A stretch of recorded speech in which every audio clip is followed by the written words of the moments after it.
Hi, my name is Alicia Kluber, and today I'm going to be reflecting on what I learned in the understanding disability categories and specific learning disabilities.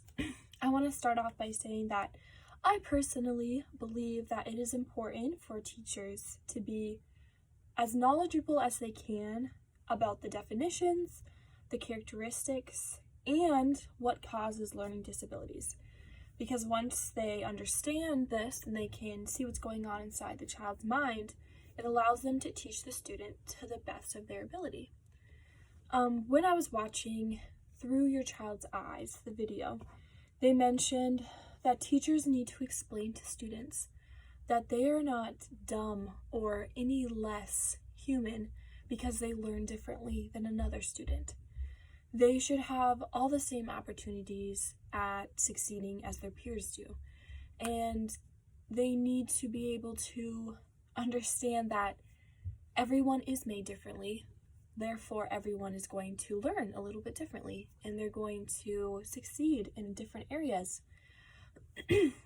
Once they start seeing their improvement, this is when their confidence can start to grow because they start to see that this is where they started at the beginning of the school year, but this is how much they improved just within a couple of months.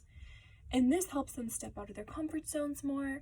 It gives them more confidence when it comes to maybe a harder subject for them because they knew that they succeeded in the past, that they have that same chance of succeeding in the future.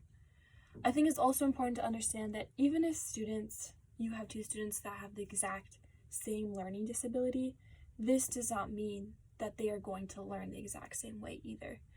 It is very dangerous to put a disability in a box and say that, oh, because you were diagnosed with this is the only way you can succeed.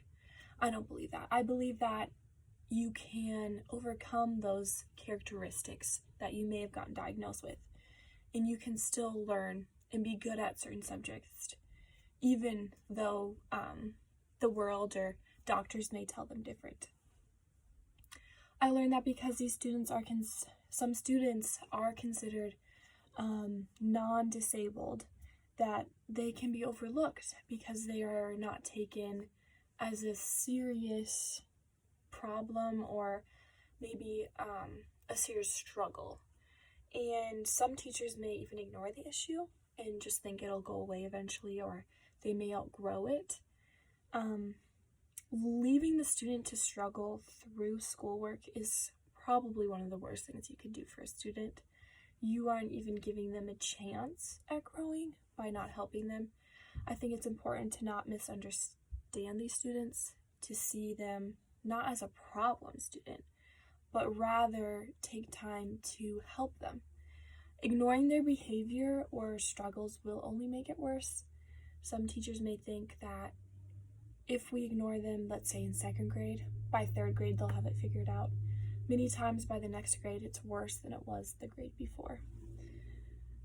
Once a teacher sees all students equal and worthy of learning, I think this is when the work to help these students can really thrive. A first good step is to explain to the student that improvement does not happen in one day, but that it takes time and it takes hard work. And the same lesson goes for teachers. It helps so much to have compassion and to have patience. And it's also beneficial to have a classroom environment that is safe for all of your students to learn. It may take explaining to other students in the class that regardless of how the student learns or what needs to take place to help the student learn, they all have an equal chance of learning. As a teacher, you are given a specific gift from God to have a positive influence on your student's life. But also, you have a door open to also have a positive influence on the parents and the guardians of the students. The parents of students with disabilities can really start to feel discouraged, especially when it comes to learning and teaching their child things. And as an educator, you can assure the parents that you are willing to help their child as much as possible, and you are willing to listen to their concerns or their worries or listen to what's going on at home and try to help them. Okay, if this is what's happening at home and they're bringing it to the classroom, what can we do to change that? What can we do to help that? You can also show the parents the progress that their child is making throughout the school year. And this is a wonderful way of getting connected with the parents and the student, because once they start seeing that their child is in fact growing and is making progress, it takes a complete load off the parents and the student. Thank you.